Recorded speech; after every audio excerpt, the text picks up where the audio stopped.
മൂവിയുടെ സ്റ്റാർട്ടിങ്ങിൽ തേനീച്ചയെ വളർത്തുന്ന ഒരാളെ കാണിക്കുന്നു. അവനാണ് ഈ മൂവിയിലെ ഹീറോ. പേര് ആദം. ആദം ഒരു ദിവസം തേനീച്ചയെ പിടിച്ചിട്ട് വരുമ്പോൾ ഒരു വൃദ്ധയെ കണ്ടുമുട്ടുന്നു. ഈ വൃദ്ധയാണെങ്കിൽ ചാരിറ്റി ഡൊണേഷന്റെ ചെയർമാനായി വർക്ക് ചെയ്യുന്നു. അപ്പോൾ ആദം ഈ വൃദ്ധയുടെ ഫാം ഹൗസ് റെന്റിനടുത്താണ് തേനീച്ചകളെ വളർത്തി അതിന്റെ തേനെടുക്കുകയുണ്ടായിരുന്നത്. ആദം വൃദ്ധയെ കണ്ടപ്പോൾ പറയുന്നു, ഞാൻ നിങ്ങളുടെ പറമ്പിൽ നിന്ന് തേനീച്ചക്കൂട് എടുത്തിട്ടുണ്ട്, ഇതിൽ നിന്ന് തേനെടുത്തിട്ട് രാത്രി ഞാൻ വീട്ടിൽ കൊണ്ടുതരാമെന്ന്. അപ്പോൾ അവന്റെ ആ സഹായത്തിന് വൃദ്ധ നന്ദി പറയുന്നു.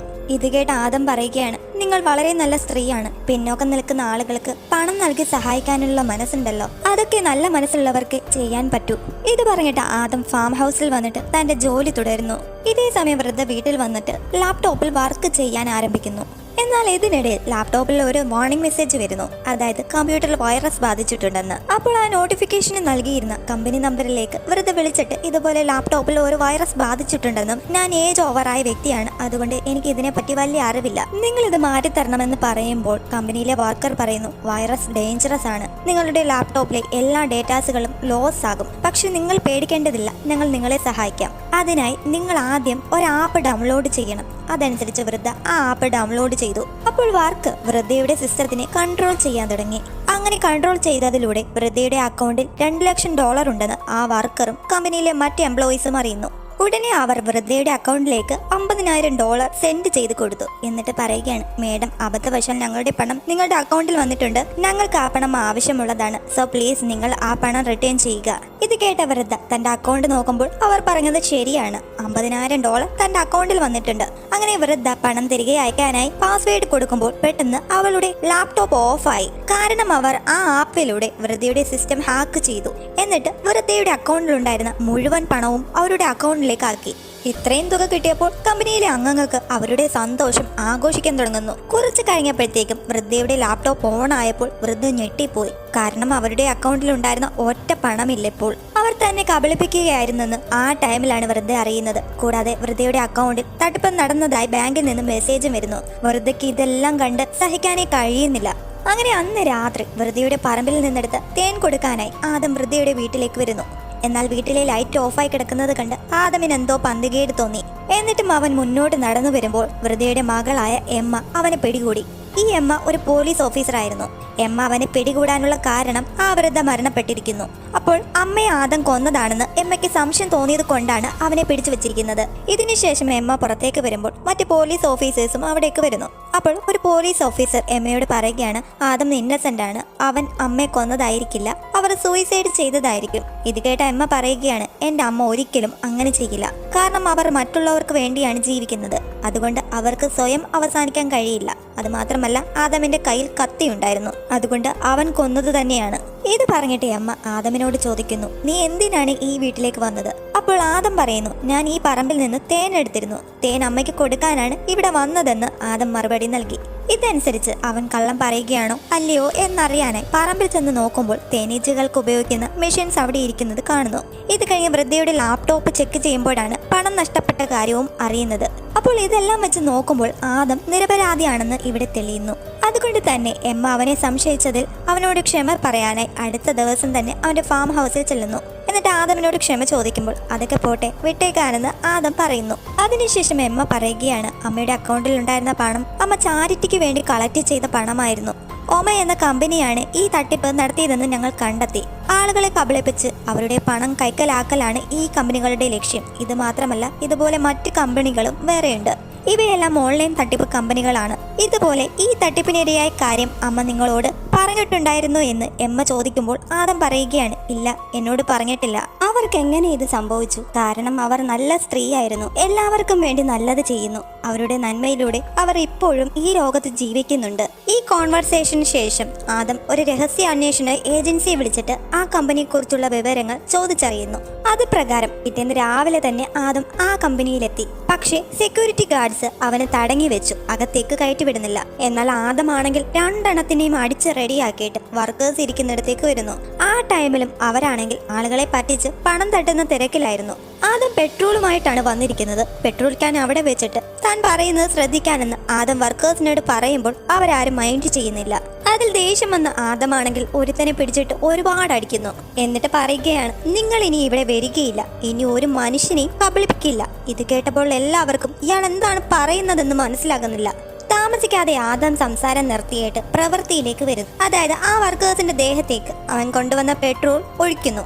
ഇതേ സമയം വൃദ്ധയെ വിളിച്ച ആ വർക്കർ കുറെ ഗുണ്ടുകളെയും കൂട്ടി അങ്ങോട്ട് വന്ന് കാര്യം അന്വേഷിച്ചപ്പോൾ ആദം ഒട്ടും സമയം പാഴാക്കാതെ അവന്മാരെ എല്ലാം അടിച്ച് റെഡിയാക്കി. എന്നിട്ട് ഒരു ബോംബും അവിടെ ഫിറ്റ് ചെയ്തിട്ട് വെറുതെ കോൾ ചെയ്ത വർക്കറിനോട് പറയുന്നു, നീ ഈ തൊഴിലാളികളെ ഉപയോഗിച്ച് തട്ടിപ്പ് നടത്തുകയല്ലായിരുന്നോ?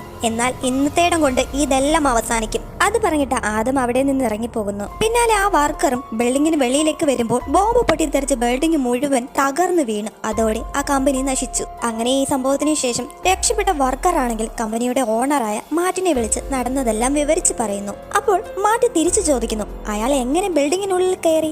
എന്തുകൊണ്ടാണ് അയാൾ ഇങ്ങനെ ചെയ്തത്? ഇത് കേട്ട് വർക്കർ പറയുന്നു, ഒരു പക്ഷേ നമ്മൾ അയാൾ കബളിപ്പിച്ചിട്ടുണ്ടാകാം, അതിന്റെ റിവെഞ്ച് തീർത്തതായിരിക്കും. അപ്പോൾ മാർട്ടി വീണ്ടും പറയുകയാണ്, നമ്മൾ പ്രായമായവരെയല്ലേ കബളിപ്പിക്കുന്നത്? അയാൾ ചെറുപ്പക്കാരനാണെന്നല്ലേ പറഞ്ഞത്? അപ്പോൾ അയാളുടെ ലക്ഷ്യം എന്തായിരുന്നു? നമുക്ക് ഇത്രയും അംഗങ്ങൾ ഉള്ളപ്പോൾ അയാൾ തനിച്ച് വന്ന് എങ്ങനെ ഇതെല്ലാം ചെയ്തു?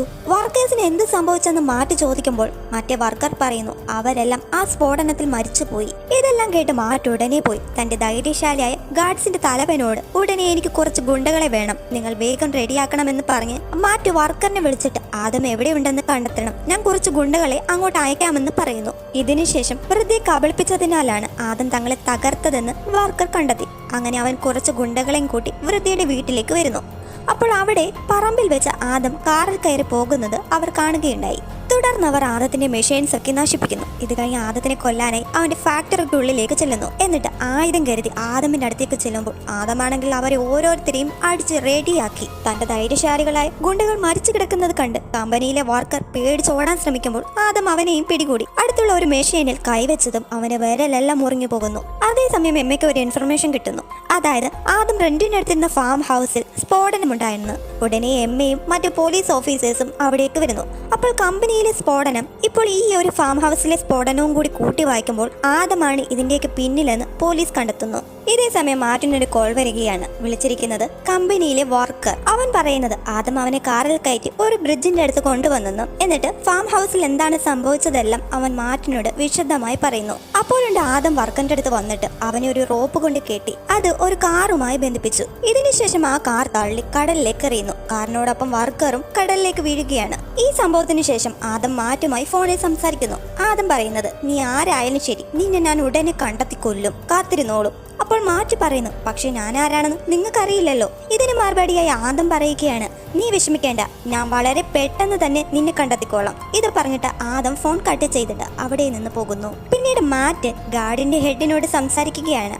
ആദം ഒരു ആയുധം പോലും ഇല്ലാതെ നിങ്ങളുടെ ആളുകളെ എല്ലാം കൊന്നു. ഇത് കേട്ടപ്പോൾ ഹെഡ് പറയുകയാണ്, ഞാൻ ഒരുപാട് വർഷം FBI വർക്ക് ചെയ്തിട്ടുണ്ട്. എന്റെ അറിവിൽ ഇങ്ങനൊരു വ്യക്തിയെ കുറിച്ച് കേട്ടിട്ടില്ല. ഇതൊക്കെ സിനിമകളിലേ കണ്ടിട്ടുള്ളൂ. അങ്ങനെയല്ല, ഇതെല്ലാം സത്യമാണെങ്കിൽ ആ മനുഷ്യൻ വളരെ അപകടകാരിയാണ്. അവനെ സൂക്ഷിക്കേണ്ടിയിരിക്കുന്നു. ഇതെല്ലാം കേട്ട് ടെൻഷനിലായ മാറ്റി പറയുകയാണ്, നിങ്ങൾ പറഞ്ഞത് ശരിയാണ്.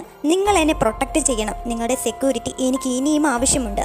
അപ്പോൾ ഹെഡ് പറയുന്നു, ഞങ്ങൾ വേണ്ടതുപോലെ എല്ലാം ചെയ്യാം, പക്ഷെ നിങ്ങൾ നിങ്ങളുടെ അമ്മയോട് എല്ലാം തുറന്നു പറയണം. ഇത് കേട്ടപ്പോൾ മാറ്റി ഹെഡിനെ വാൺ ചെയ്യുകയാണ്, ഞാൻ എൻ്റെ ജോലിയാണ് ചെയ്യുന്നത്, എനിക്കിഷ്ടമുള്ളതുപോലെ ഞാൻ ചെയ്യും, നിങ്ങൾ നിങ്ങളുടെ ജോലി ചെയ്യുക. ഇത് കഴിഞ്ഞ് ഹെഡ് മാറ്റിന്റെ അമ്മയെ വിളിക്കുന്നു. അപ്പോൾ അമ്മ പറയുകയാണ്, അവന്റെ ചെറിയ തെറ്റുകൾ നിങ്ങൾ ക്ഷമിച്ചിട്ട് അവനെ നിങ്ങൾ പ്രൊട്ടക്ട് ചെയ്യുക. ഇത് കേട്ട് ഗാർഡ്സിന്റെ ഹെഡ് പറയുകയാണ്, അവന് വേണ്ടിയല്ല, നിങ്ങൾക്ക് വേണ്ടി ഞാൻ അത് ചെയ്യുമെന്ന് പറഞ്ഞ് ഉറപ്പ് നൽകുന്നു. ഇതിനുശേഷം ഹെഡ് CIA ഹെഡിനെ വിളിച്ചിട്ട് അവരോട് പറയുകയാണ്, എത്രയും പെട്ടെന്ന് നിങ്ങളുടെ കീഴിലുള്ള ബെസ്റ്റ് കില്ലറിനെ അയക്കുക, എനിക്ക് ഒരാളിനെ കൊല്ലാനുണ്ട്. ഇത് പറഞ്ഞിട്ട് ഹെഡ് ഫോൺ കട്ട് ചെയ്തു. ഇതേ സമയം കടലിൽ നിന്ന് മറ്റേ വർക്കറിന്റെ ഡെഡ് ബോഡി എമ്മയും മറ്റു പോലീസ് ഓഫീസേഴ്സും കണ്ടെടുത്തു. കൂടാതെ അവന്റെ വിരലുകൾ മുറിഞ്ഞിരിക്കുന്നതായി കാണുന്നു. ഇതേ സമയം CIA ബെസ്റ്റ് കില്ലർ ഗാർഡ്സിന്റെ തലവനെ വിളിച്ചിട്ട് അവർ എത്രയും പെട്ടെന്ന് ആദമിനെ കണ്ടെത്തി കൊല്ലുമെന്ന് ഹെഡിന് വാക്ക് നൽകുന്നു. അങ്ങനെ അന്ന് രാത്രിയിൽ ആദം പമ്പിൽ നിന്ന് അവന്റെ കാറിൽ പെട്രോൾ ഒഴിക്കുമ്പോൾ ആ ടൈമിൽ കില്ലർ അവിടേക്ക് വരുന്നു. എന്നിട്ട് കില്ലർ അവളുടെ കാർ ആദമിന്റെ കാറിൽ ഇടിച്ചിട്ട് ആദമിന്റെ കാറിലേക്ക് തുരുതുരാ വെടിവെക്കാൻ തുടങ്ങി. എന്നാൽ ഇതിനിടയിൽ ആദമിനെ അവൾ കാറിൽ നോക്കുമ്പോൾ അവനെ കാണാനില്ല. സോ അവൾ മെഷീൻ ഗൺ വെച്ച് കാറിലും കാറിന്റെ ചുറ്റിനുമെല്ലാം വെടിവെക്കുന്നു. എന്നാൽ മറഞ്ഞു നിന്നിരുന്ന ആദമാണെങ്കിൽ ഒരു തോക്കെടുത്ത് അവളെ അടിച്ച് റെഡിയാക്കി. ഇതിനിടയിൽ വീണ്ടും അവൾ ഷൂട്ട് ചെയ്യാൻ ആരംഭിക്കുമ്പോൾ ആദം കാറിൽ നിന്ന് ഒരു ബോട്ടിൽ ഹണി എടുത്ത് അവൾക്ക് നേരെ എറിഞ്ഞു. അപ്പോൾ അവളുടെ ശരീരത്ത് മുഴുവൻ ആ ഹണി വീഴുകയുണ്ടായി. ഉടനെ ആദമാണെങ്കിൽ ലൈറ്റർ കത്തിച്ച് അവൾക്ക് നേരെ ഇട്ടുകൊടുത്തതും അവളുടെ ശരീരം മുഴുവൻ തീ ആളി കത്തുന്നു. ഈ അവസരത്തിൽ ആദം അവളുടെ വിരലുകൾ മുറിച്ചെടുത്തിട്ട് അവിടെ നിന്ന് പോകുന്നതിന് മുമ്പായി ആ പെട്രോൾ പമ്പിൽ സ്ഫോടനമുണ്ടാക്കി.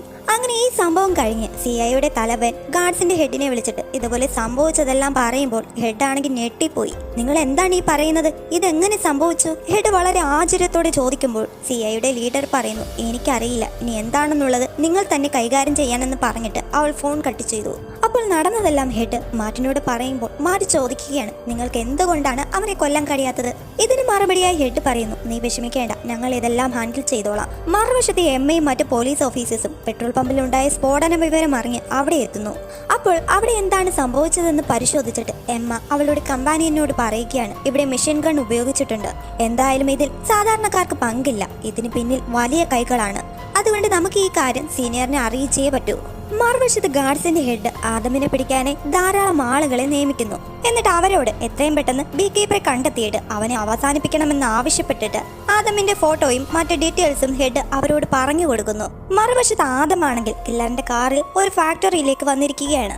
എന്നിട്ട് ആ കില്ലറിന്റെ മുറിച്ചെടുത്ത വിരലിന്റെ സഹായത്തോടെ ലോക്ക് തുറന്നിട്ട് അകത്ത് വന്ന് ഒമ എന്ന കമ്പനിയെക്കുറിച്ചും ആ കമ്പനിയുടെ ഹെഡ് ആരാണെന്നും ഈ കമ്പനിയുമായി ബന്ധപ്പെട്ട ബാക്കി കമ്പനികളെ കുറിച്ചും എല്ലാ ഡീറ്റെയിൽസും അവൻ അവിടെ നിന്ന് എടുക്കുന്നു. അങ്ങനെ എല്ലാം അവിടെ നിന്ന് കളക്ട് ചെയ്തിട്ട് അവൻ അവിടെ നിന്ന് പോകുന്നു. അതേസമയം എമ്മയും മറ്റൊരു ഓഫീസറും കൂടി സീനിയർ FBI ഓഫീസറെ കാണാനായി ഹെഡ് ഓഫീസിലേക്ക് വരുന്നു. എന്നിട്ട് എമ്മ അദ്ദേഹത്തിനോട് ഇതുപോലെ ഒരു ബീ കീപ്പർ ഒരു കമ്പനിയെയും അവിടെ വർക്ക് ചെയ്യുന്ന എല്ലാ വർക്കർമാരെയും മുഴുവൻ നശിപ്പിച്ചതായും അതുമാത്രമല്ല ഇയാൾ കാരണം ഒരുപാട് പേർ കൊല്ലപ്പെട്ടിട്ട് പല നാശനഷ്ടങ്ങളും ഉണ്ടായിട്ടുണ്ട്. ഇപ്പോൾ അയാൾ ഒമ കമ്പനിയുടെ ഹെഡിനെയും ഈ കമ്പനിയുമായി ബന്ധപ്പെട്ട എല്ലാവരെയും അന്വേഷിച്ച് നടക്കുകയാണ്. അയാൾ അവരെയും കൊല്ലും. അതിനു മുമ്പ് അയാളെ നേരിടണം. അതിനായി ഞങ്ങൾക്ക് കുറച്ച് സോൾജേഴ്സിനെ ആവശ്യമുണ്ടെന്ന് എമ്മ പറയുമ്പോൾ സീനിയർ ഓഫീസർ അതിന് സമ്മതിക്കുന്നു. ഇതേ സമയം ഒമ കമ്പനിയുമായി കണക്ഷനുള്ള മറ്റൊരു കമ്പനിയിലെ സീനിയർ വർക്കർ തന്റെ കമ്പാനിയൻസിനോട് ഓൺലൈൻ തട്ടിപ്പ് എങ്ങനെയാണ് ചെയ്യേണ്ടതെല്ലാം പഠിപ്പിച്ചു കൊടുക്കുന്നു.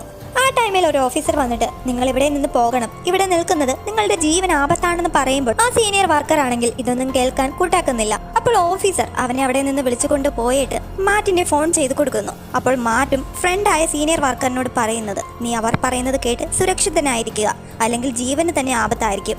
ഈ സമയത്ത് ഈ കമ്പനിക്ക് വെളിയിൽ സീനിയർ വർക്കറിന്റെ സുരക്ഷയ്ക്കായി 7-8 പോലീസ് നിൽപ്പുണ്ട്. ആ സമയത്ത് ആദം അവരുടെ അടുക്കൽ വന്നിട്ട് ട്രേഡിംഗ് നടക്കുന്ന ഓഫീസ് എവിടെയാണെന്ന് ചോദിച്ചറിയുന്നു. അവനെ കൊല്ലാനാണ് പോലീസുകാർ ഇവിടെ നിൽക്കുന്നത് തന്നെ. എന്നിട്ട് അവരുടെ മുമ്പിലേക്ക് ഒരു കൂസലുമില്ലാതെ വന്നു നിൽക്കുന്ന ആദമിനെ കണ്ട് പോലീസുകാർ തന്നെ ആശ്ചര്യപ്പെടുന്നു. ഇതിനിടയിൽ ഒരു പോലീസുകാരൻ ഗണ്ണെടുക്കാൻ തുനിഞ്ഞതും ആദമാണെങ്കിൽ ആ പോലീസുകാരെ എല്ലാം അടിച്ച് റെഡിയാക്കുന്നു. എന്നിട്ട് അവൻ മുകളിലേക്ക് പോയി. ഇതേ സമയം മാർട്ടിന്റെ ഫ്രണ്ട് അയാളുടെ ഓഫീസിലിരുന്ന് ജോലി ചെയ്യുകയാണ്. കൂടെ വർക്കേഴ്സുമുണ്ട്. അപ്പോൾ ആദം അവിടേക്ക് വന്നിട്ട് വർക്കേഴ്സിനോട് പറയുന്നു, നിങ്ങൾക്ക് ഞാൻ 2 മിനിറ്റ് സമയം തരാം, അതിനുള്ളിൽ ഇവിടെ നിന്ന് ഇറങ്ങിപ്പോകണം. ഇത് കേട്ട് മാർട്ടിന്റെ ഫ്രണ്ട് പറയുകയാണ്, ഇവിടുന്ന് ആരും പോകില്ല, പോയാൽ പിന്നെ ഈ ജോലിയിൽ തുടരില്ല. ആ ടൈമിലാണെങ്കിൽ ആദം അടിച്ചിട്ട പോലീസുകാരാണെങ്കിൽ ഈ ഓഫീസിനുള്ളിലേക്ക് വന്ന് അവനെ നേരെ ഷൂട്ട് ചെയ്യുന്നു. എന്നാൽ ആദം ഈ ബുള്ളറ്റിൽ നിന്നെല്ലാം ഒഴുങ്ങി മാറി ഒരാളെ മറയാക്കി മുന്നോട്ട് പോകുന്നു. പക്ഷെ അയാളിൽ വെടിയുണ്ട തറച്ചപ്പോൾ ആദം വേഗം ആ മനുഷ്യനെ അവിടെ ഇട്ടിട്ട് ഓടിപ്പോകുന്നു. എന്നാൽ പോലീസുകാരും അവനെ പിടിക്കാനായി പിന്തുടരുകയാണ്. അപ്പോൾ ആദമാണെങ്കിൽ അവന്റെ അടുത്തേക്ക് വന്ന ഓരോ പോലീസുകാരെയും അടിച്ചു വീഴ്ത്തുന്നു. അങ്ങനെ പോലീസുകാരെയെല്ലാം അടിച്ചു വീഴ്ത്തിയതിനു ശേഷം ആദമാണെങ്കിൽ മാർട്ടിന്റെ ഫ്രണ്ടിന്റെ അടുത്തേക്ക് പോയി. എന്നിട്ട് അവനിട്ട് കുറെ അടി കൊടുത്തതിനു ശേഷം ആദം അവനോട് ചോദിക്കുന്നു, നിങ്ങൾ ആർക്ക് വേണ്ടിയാണ് ഈ ജോലി ചെയ്യുന്നത്? നിങ്ങൾ ഇതിലൂടെ എത്ര പേരെ കബളിപ്പിച്ചു? പക്ഷെ ആദം എത്രയൊക്കെ ചോദിച്ചിട്ടും അവനാണെങ്കിൽ ഒരക്ഷരം മിണ്ടുന്നില്ല. അതിനാൽ ആദം അവനെ വീണ്ടും ഒരുപാട് തല്ലുന്നു. അതിനുശേഷം വൃദ്ധയുടെ ഫോട്ടോ കാണിച്ചിട്ട്, നിങ്ങൾ ഈ വൃദ്ധയെ ചതിച്ചില്ലേ? അവർ ഒരു നല്ല സ്ത്രീയായിരുന്നു. നിങ്ങൾ കബളിപ്പിച്ചത് കൊണ്ട് അവർ സ്വയം ജീവനൊടുക്കി. ഇനി പറ, നിങ്ങൾ ആർക്ക് വേണ്ടിയാണ് ജോലി ചെയ്യുന്നത്? പറഞ്ഞില്ലെങ്കിൽ നിന്നെ ഞാൻ കൊല്ലുമെന്ന് ഭീഷണി മുഴക്കുമ്പോൾ മാർട്ടിന്റെ ഫ്രണ്ട് പറയുന്നു, ഞാൻ അവന്റെ ഫോട്ടോ കാണിച്ചു തരാം. ഇത് പറഞ്ഞിട്ട് അവൻ കമ്പ്യൂട്ടറിൽ മാർട്ടിന്റെ ഫോട്ടോ കാണിച്ചു കൊടുത്തിട്ട് ആദമിനോട് പറയുന്നു, ഇവൻ വളരെ അപകടകാരിയാണ്. ഇതിന് മറുപടിയായി ആദം പറയുകയാണ്, തേനീച്ചകളുടെ രാജ്ഞി വളരെ അപകടകാരിയായിട്ടും ഞാൻ അവരെ ഫേസ് ചെയ്യുന്നുണ്ട്. അതേപോലെ അവനെയും ഞാൻ വെറുതെ വിടില്ല.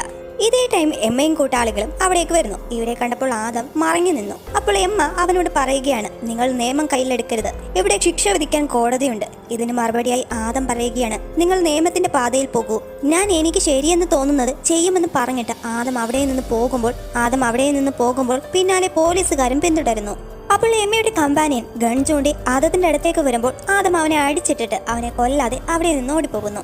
മറുവശത്ത് ഗാർഡ്സിന്റെ ഹെഡ് മറ്റ് ഗാർഡ്സുമായി ഒരു പാർട്ടിയിൽ പങ്കെടുക്കുകയായിരുന്നു. അപ്പോഴുടെ ഹെഡിന് ഒരു കോൾ വരുന്നു. ഈ കാൾ അറ്റൻഡ് ചെയ്ത് സംസാരിച്ചതിന് ശേഷം ഹെഡ് മാർട്ടിനെ മാറ്റി നിർത്തിയിട്ട് സംസാരിക്കുന്നു. നിങ്ങൾ ഇപ്പോഴെങ്കിലും അമ്മയോട് എല്ലാം തുറന്നു പറയണം. കാരണം നിങ്ങളുടെ കമ്പനി ഉദ്യോഗസ്ഥർ ഏറ്റെടുത്ത് കഴിഞ്ഞു. പുറമേ നിന്ന് പറഞ്ഞറിയിക്കുന്നതിനേക്കാൾ നല്ലത് നീ തന്നെ നിന്റെ അമ്മയോട് പറയുക. അത് പ്രകാരം മാറ്റ് അമ്മയെ വിളിച്ചിട്ട് ഇതുപോലെ തന്റെ കമ്പനിയിൽ ചെറിയൊരു പ്രശ്നമുണ്ടെന്ന് അറിയിക്കുന്നു. അതുകൂടാതെ എനിക്ക് അമ്മയുടെ സഹായം ആവശ്യമുണ്ടെന്ന് പറയുമ്പോൾ അമ്മ പറയുന്നു, നീ നിന്റെ കാര്യങ്ങളെല്ലാം എന്നോട് തുറന്നു പറയൂ, ഞാൻ അതെല്ലാം ഹാൻഡിൽ ചെയ്തോളാമെന്ന് മകനെ പറഞ്ഞ് അമ്മ ആശ്വസിപ്പിക്കുന്നു. ഈ ടൈമിൽ ഇവിടെ ഇപ്പോൾ ഒരു കാര്യം കൂടി വ്യക്തമാവുകയാണ്. മാറ്റിന്റെ അമ്മ ഒരു സാധാരണ സ്ത്രീ ആയിരുന്നില്ല, അമേരിക്കയുടെ പ്രസിഡന്റ് ആണ്. ഇതേ സമയം എമ്മയെ കാണിക്കുന്നു. എമ്മയുടെ അന്വേഷണത്തിൽ അവൾക്ക് മനസ്സിലാകുന്നത് എല്ലാ തട്ടിപ്പുകൾക്കും പിന്നിൽ ഡാൻഫോർത്ത് എന്ന വലിയ കമ്പനിയാണെന്ന്. ഈ കമ്പനിയുടെ ഓണർ മാറ്റാണ്. അപ്പോൾ മാറ്റിനെ ഉറപ്പായും ആദം കൊല്ലുമെന്ന് എമ്മ കമ്പാനിയനോട് പറയുന്നു. ഇതിനുശേഷം അവർ കണ്ടെത്തിയ വിവരങ്ങളെല്ലാം ഓഫീസറിനോട് പറയുന്നു. അതായത് ഡാൻഫോർത്ത് എന്ന ഒരു വലിയ സോഫ്റ്റ്വെയർ കമ്പനിയാണ്. ഈ കമ്പനി മാറ്റിൻ്റെതാണ്. ഇവരുടെ ലക്ഷ്യം പ്രായമായ ആളുകളെ കണ്ടെത്തി അവരിൽ നിന്ന് പണം കൊള്ളയടിക്കുന്നു. എന്നാൽ മകൻ ചെയ്യുന്ന പ്രവൃത്തി അമ്മ അറിയാതെയാണെങ്കിലും മകനെ സപ്പോർട്ട് ചെയ്യുകയാണ്. ഇതവന് വളമാവുന്നു. അപ്പോൾ ഇതെല്ലാം കേട്ട് കഴിഞ്ഞ് ഈ കാര്യം നമ്മൾ 3 പേരിലും ഒതുങ്ങണം, പുറത്തോട്ടൊരാളും ഇപ്പോഴറിയണ്ട, ഞാനിത് കൈകാര്യം ചെയ്യാമെന്ന് ഓഫീസർ പറയുന്നു. ഇതിനുശേഷം എമ്മ വീണ്ടും പറയുകയാണ്, ആദം മാറ്റിനെയും അമ്മയെയും വെറുതെ വിടുന്ന ലക്ഷണമില്ല, അവൻ അവരെയും കൊല്ലാനുള്ള സാധ്യത വളരെ കൂടുതലാണ്. നമ്മൾ ഈ കാര്യത്തിൽ വളരെയധികം ശ്രദ്ധിക്കണമെന്ന് പറയുമ്പോൾ FBI ഓഫീസർ പറയുന്നു, അവനെ തടയാൻ നിങ്ങൾക്ക് എത്ര സോൾജേഴ്സിനെ വേണമെങ്കിലും തരാം, അവന് തടഞ്ഞിരിക്കണമെന്ന് ഓഫീസർ ആവശ്യപ്പെടുന്നു. അങ്ങനെ അടുത്ത ദിവസം എമ്മയും മറ്റ് സോൾജേഴ്സും കൂടി വൈറ്റ് ഹൗസിന്റെ മുമ്പിൽ സുരക്ഷയ്ക്കായി എത്തുന്നു. എന്നാൽ ഗാർഡ്സിന്റെ തലവനാണെങ്കിൽ മാറ്റിന്റെ സുരക്ഷയ്ക്കായി മറ്റൊരു അപകടകാരിയായ കില്ലറിനെ വിളിച്ചു വരുത്തുന്നു. അപ്പോൾ ആ കില്ലർ ഹെഡിന് ഉറപ്പ് നൽകുകയാണ്, ഞാനുള്ളപ്പോൾ നിങ്ങൾക്ക് ആർക്കും ഒന്നും സംഭവിക്കില്ല. അങ്ങനെ കുറച്ച് കഴിഞ്ഞപ്പോഴത്തേക്കും മാറ്റിന്റെ അമ്മയും വൈറ്റ് ഹൗസിലെത്തി. അവർ ഹെഡിനോട് പറയുന്നു, കാറുകൾ നന്നായി പരിശോധിച്ചതിന് ശേഷം മാത്രമേ ആരെയും അകത്തേക്ക് കയറ്റി വിടാവുള്ളൂ. ഇത് പ്രകാരം സെക്യൂരിറ്റികളെല്ലാം വാഹനം നന്നായി അതിന്റെ അടിയിൽ വരെ പരിശോധിക്കുന്നു. ഇതിനിടയിൽ ഒരു ട്രക്ക് വരികയുണ്ടായി. അപ്പോൾ ഈ ട്രക്കിന്റെ അടിയിൽ ആദം ഒളിച്ചിരിപ്പുണ്ടായിരുന്നു. സെക്യൂരിറ്റി ട്രക്കിന്റെ അടിയിൽ പരിശോധിക്കാനായി വരുമ്പോൾ ആദം കട്ടർ തുറന്ന് ട്രക്കിന്റെ അടിയിൽ തൂങ്ങിക്കിടന്നു. എന്നിട്ട് പരിശോധിക്കാൻ വന്ന സെക്യൂരിറ്റിയെ കൊന്ന് അദ്ദേഹത്തിന്റെ ഡ്രസ്സ് ഊരി ആദം ഇട്ടു. അങ്ങനെ അവൻ പുറത്തേക്ക് വരുമ്പോൾ ആരും അവനെ സംശയിക്കുന്നില്ല. അതിനാൽ ആരും കാണാതെ ഒരു കാറിൽ ബോംബ് ഫിറ്റ് ചെയ്തിട്ട് ഗാർഡിന്റെ ഡ്രസ്സ് മൂരി മാറ്റി അവന്റെ ഡ്രസ്സ് എടുത്തിടുന്നു. എന്നിട്ട് പാർട്ടി നടക്കുന്ന വൈറ്റ് ഹൗസിനുള്ളിലേക്ക് പോവുകയാണ്. അപ്പോൾ ഗാർഡ്സിന്റെ ഹെഡും എമ്മയും അവനെ കാണുകയുണ്ടായി. അതുകൊണ്ട് തന്നെ അവനെ പിടിക്കാനായി എല്ലാ ഓഫീസേഴ്സും അവന്റെ പിന്നാലെ വരുന്നു. കൂടെ മറ്റേ ആ കില്ലറും ഉണ്ട്. അങ്ങനെ എല്ലാവരുടെയും പരിശ്രമത്തിനൊടുവിൽ ആദമിനെ പിടിക്കുന്നു. കില്ലറാണെങ്കിൽ ആദമിനെ കൊല്ലാനായി ഗൺ ചൂണ്ടി നിൽക്കുകയാണ്. ഇതേ സമയം മറുഭാഗത്ത് മാറ്റിന്റെ അമ്മ അവന്റെ അടുക്കൽ വന്നിട്ട് ചോദിക്കുന്നു, ആരാണ് അയാൾ? അയാൾ എന്തിനാണ് നിന്നെ തേടി വന്നത്? ഇതിനെല്ലാം കാരണം എന്താണ്? ഈ സമയത്ത് FBI ഓഫീസർ അവിടേക്ക് വരുന്നു. എന്നിട്ട് അദ്ദേഹം പറയുകയാണ്, നിങ്ങളുടെ കമ്പനിയായ ഡാൻഫോർത്തും ഇതിന് കീഴിലുള്ള എല്ലാ കമ്പനികളും ആളുകളെ കബളിപ്പിച്ച് പണം കൊള്ളയടിക്കുകയായിരുന്നു. ഇത് കേട്ട് മാറ്റിന്റെ അമ്മ ഞെട്ടിപ്പോയി. അവർ മകനോട് ചോദിക്കുകയാണ്, മാറ്റ്, ഇദ്ദേഹം പറയുന്നത് സത്യമാണോ? നിങ്ങൾ ഇത്രയും നാളും തട്ടിപ്പ് നടത്തുകയായിരുന്നു. അങ്ങനെ കിട്ടിയ പണമായിരുന്നു ഓരോ തവണയും എന്റെ ഫണ്ടിന് നൽകിയിരുന്നത്? അപ്പോൾ മാറ്റ് പറയുന്നു, അതെ, കേട്ടതെല്ലാം ശരിയാണ്, ഞങ്ങൾ ആളുകളെ കബളിപ്പിക്കുകയായിരുന്നു. ഇതേ സമയം മറുഭാഗത്ത് പിടിക്കപ്പെട്ട ആദമാണെങ്കിൽ അവൻ ഫിറ്റ് ചെയ്ത ബോംബ് പൊട്ടിത്തെറിക്കുന്നു. എന്നിട്ട് അവശേഷിക്കുന്ന ആളുകളെയും കൊന്ന് ആദം വൈറ്റ് ഹൗസിനുള്ളിലേക്ക് കയറി. ആ സമയത്ത് വൈറ്റ് ഹൗസിനുള്ളിലാണെങ്കിൽ അമ്മയുടെ ചോദ്യത്തിന് മുന്നിൽ മാറ്റി പറയുന്നു, അമ്മേ, നിങ്ങൾ ഓരോ തവണയും പണം എന്നോട് ചോദിക്കുമ്പോൾ ഞാൻ എവിടെ നിന്ന് എടുത്ത് തരാനാണ്? അങ്ങനെ ഞാൻ ഇങ്ങനെ ഒരു തട്ടിപ്പ് നടത്തി. അതിലൂടെ കിട്ടുന്ന പണം ഞാൻ നിങ്ങൾക്ക് തന്നു. ഇത് കേട്ട് അമ്മ പറയുന്നു, നീ ചെയ്തത് തെറ്റാണ്. ഞാൻ നാട് നന്നാക്കാനായി പ്രസിഡന്റായി, എന്നാൽ എന്റെ മകനാണെങ്കിൽ ആളുകളെ കൊള്ളയടിക്കുന്നു. ഇതുവരെ കമ്പനി തട്ടിയെടുത്ത പണം അത് ജനങ്ങൾക്ക് തന്നെ തിരിച്ചു നൽകണം. എന്നിട്ട് നീ അവരോട് ഓൺലൈനിൽ മാപ്പ് പറയണം. ഇതിനുശേഷം നിനക്ക് എന്ത് സംഭവിച്ചാലും ഞാൻ അത് സഹിച്ചോളാം. ഇത് കേട്ട് മാറ്റി പറയുകയാണ്, ഞാൻ ഒരിക്കലും അമ്മ പറയുന്നത് പോലെ ചെയ്യില്ല. ആ സമയത്ത് ആദം ഓരോ ഉദ്യോഗസ്ഥരെയും കൊന്ന് മുന്നോട്ട് വരികയാണ്. അപ്പോൾ കില്ലർ അവന്റെ മുന്നിലേക്ക് വന്നിട്ട് ആദത്തിന് തല്ലുന്നു. പക്ഷെ ആദവും ഒട്ടും വിട്ടുകൊടുത്തില്ല. കില്ലറിനെ അടിച്ച് റെഡിയാക്കി. ഈ സമയത്താണ് ഗാർഡ്സിന്റെ ഹെഡ് വന്ന് ആദത്തിനോട് വാൺ ചെയ്യുന്നു, ഇങ്ങനെയൊന്നും ചെയ്യാൻ പാടില്ല, നിന്റെ ജീവന് തന്നെ ആപത്താണ്. അപ്പോൾ ആദം പറയുന്നു, എനിക്ക് ഭയമില്ല, ഞാൻ മരണത്തെ സ്നേഹിക്കുന്നു, നീയും അങ്ങനെ ചെയ്യണമെന്ന് പറഞ്ഞ് ആദം ഹെഡിന്റെ കൈ ഒടിച്ചു. എന്നിട്ട് മാറ്റിന്റെ അടുത്തേക്ക് വരുമ്പോൾ FBI ഓഫീസർ ആണെങ്കിൽ അവനെ ഷൂട്ട് ചെയ്യാൻ ഒരുങ്ങുമ്പോൾ ആദം തിരിച്ച് അവനെ വെടിവെച്ചു. അപ്പോൾ മാറ്റാണെങ്കിൽ അവന്റെ ജീവൻ രക്ഷിക്കാനായി അമ്മയ്ക്ക് നേരെ തോക്ക് ചൂണ്ടിയിട്ട് ആദം കീഴടങ്ങിയില്ലെങ്കിൽ അമ്മയെ കൊല്ലുമെന്ന് ഭീഷണിപ്പെടുത്തി. ഈ സമയത്ത് എമ്മയും കൂട്ടാളിയും അവിടെ എത്തുന്നു. അപ്പോൾ ആദം വേഗം മാറ്റിന്റെ തലയിൽ വെടിവെച്ചു. എന്നിട്ട് വേഗം അവൻ വിൻഡോ വഴി പുറത്ത് ചാടി. എന്നാൽ എമ്മ ഇവൻ ചാടിപ്പോകുന്നത് കാണുകയും വേഗം അവന് നേരെ തോക്ക് ചൂണ്ടുന്നു. ഇത് ആദവും കാണുകയുണ്ടായി. പക്ഷെ അവളാണെങ്കിൽ അവനെ വെടിവെക്കുന്നില്ല. ഈ അവസരം മുതലെടുത്ത് ആദം അവിടെ നിന്ന് ഓടിപ്പോകുന്നു. എന്നിട്ട് കടലിൽ വന്നിട്ട് സ്വിമ്മിംഗ് സൂട്ട് ധരിച്ചു. എന്നാൽ ആദത്തിനെ പിന്തുടർന്ന് ഓഫീസേഴ്സും അവിടെ എത്തുകയുണ്ടായി. പക്ഷേ അവർക്കൊരവസരവും കൊടുക്കാതെ അവൻ വേഗം വെള്ളത്തിൽ ചാടി അവിടെ നിന്ന് നീന്തി പോകുന്നു.